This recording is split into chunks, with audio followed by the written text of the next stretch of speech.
Le Seigneur soit avec vous. Évangile de Jésus-Christ selon Saint Luc.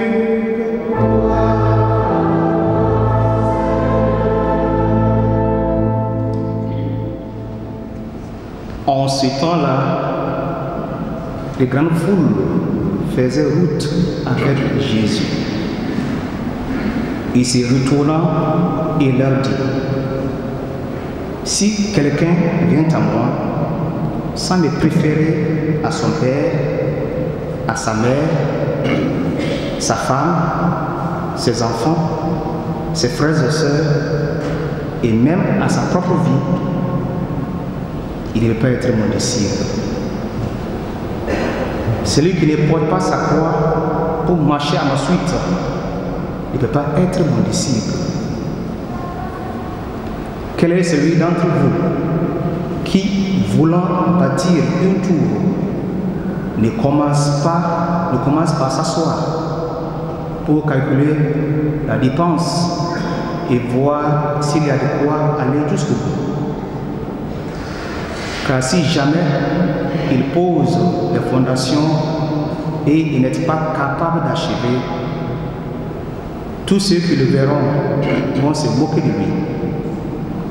Voilà un homme qui a commencé à bâtir et il n'a pas été capable d'achever.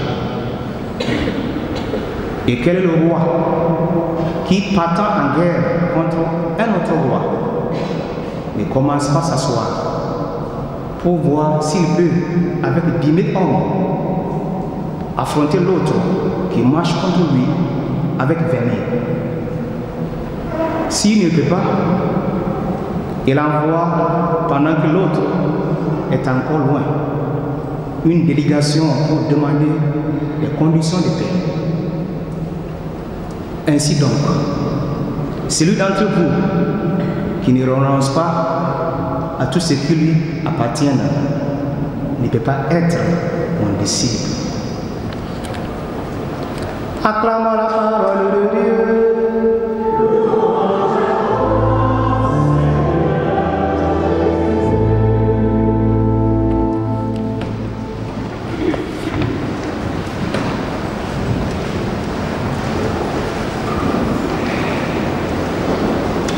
Chers frères et sœurs en Christ, avant de faire un commentaire biblique sur l'évangile du jour, j'ai envie de parler d'abord de cette petite lettre de Saint Paul à Philémon. C'est la lettre la plus courte de Saint Paul. Et pourtant, c'est une lettre qui révolutionne le monde et la société de l'époque. Pour entrer, frères et sœurs, dans la profondeur d'un texte biblique, il est toujours intéressant de le remettre dans son contexte historique et littéraire. Cette épître a été écrite par Paul à un ami chrétien nommé Philémon, à l'occasion d'une circonstance comme toute banale. Les détails rapportés permettent de comprendre de ce qui s'est probablement passé. Onésime était esclave chez Philémon, un frère de l'assemblée à Colosse. Cet esclave, vraisemblablement paresseux, sans doute mal à l'aise dans cette maison où se réunissait l'assemblée, s'est enfui de chez son maître et il est parti à Rome. Il y a des commentaires qui disent que Onésime avait volé l'argent de son maître et il est parti à Rome pour faire la belle vie.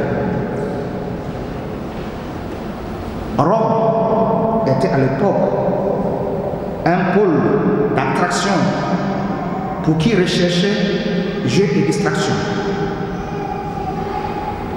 Au milieu de cette ville, aux ruelles enchevêtrées et populeuses, le Seigneur a trouvé Onésime et l'a conduit dans un endroit où certainement il ne pouvait pas d'aller.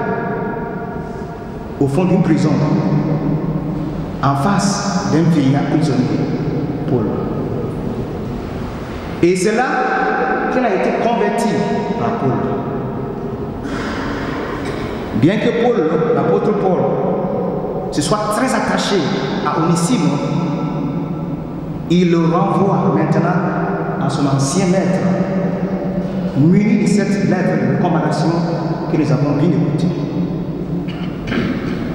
Chers frères et sœurs en Christ, dans cette lettre, l'apôtre Paul pose les fondations des droits de l'homme du XVIIIe siècle avant la Révolution française. Onésime, qui était un esclave selon la loi à l'époque, n'est plus un esclave. C'est un homme libre, un chrétien baptisé. C'est un frère à aimer. Frères en Christ, le baptême nous fait des frères et sœurs en Jésus-Christ.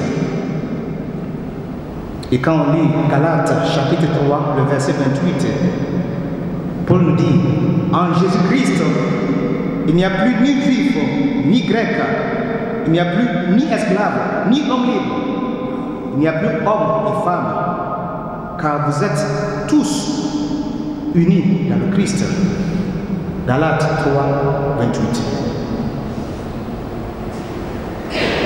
Avec cette lettre, frères et sœurs en Christ, l'apôtre Paul change le statut d'un esclave, un voleur, à un homme libre, un frère à aimer. Ce texte, chers frères et sœurs, nous oblige à changer notre regard sur le monde qui nous entoure. Il faut avoir le courage, comme l'apôtre Paul, de dénoncer les erreurs du passé pour changer ce qui ne va pas dans notre monde aujourd'hui. Par exemple, il faut lutter contre toute forme de néocolonialisme et de l'esclavagisme modernisé. Aujourd'hui, les Chinois sont partout en Afrique. Ils achètent les terrains. En fait, ils achètent tout. La Russie rêve et cherche aussi à gagner le territoire en Afrique. La France commence à renouer les alliances avec ses anciennes colonies. États-Unis, avec son secrétaire général, Tony Blinken, aussi a commencé à visiter certains pays en Afrique pour rétablir les relations américaines-africaines. Qu'est-ce qui se passe réellement? Qui est vrai et honnête dans cette démarche?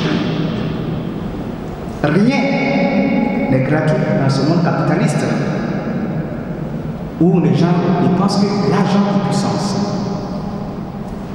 Encore une fois de plus, nous devons avoir le courage de l'apôtre Paul, par la puissance de l'évangile, de la parole de Dieu, à dénoncer les erreurs du passé et combattre les injustices pour créer un monde meilleur, fraternel et juste. Dans l'évangile d'aujourd'hui, chers frères et sœurs, Jésus nous demande de choisir, c'est-à-dire de le préférer à toutes les attaches terrestres.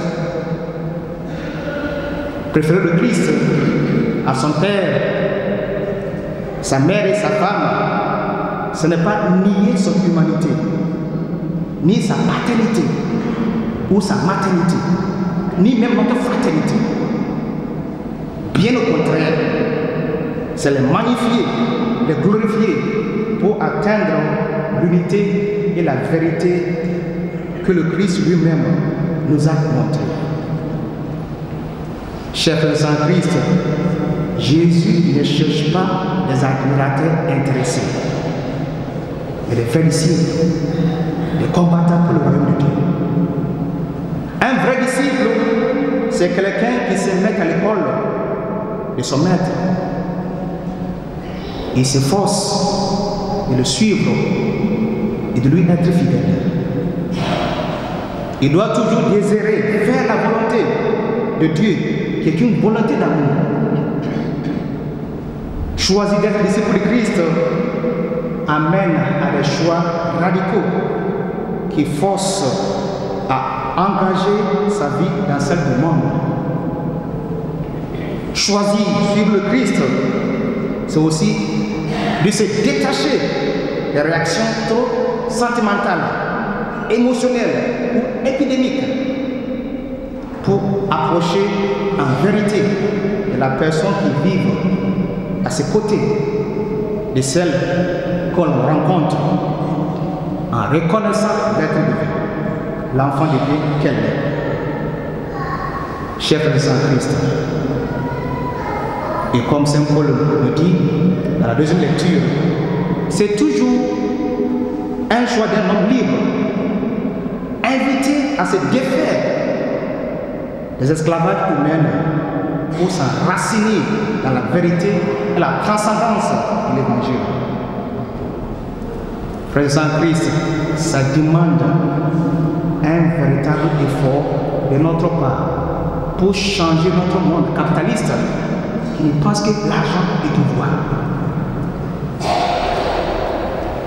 Seuls, nous ne pouvons y parvenir.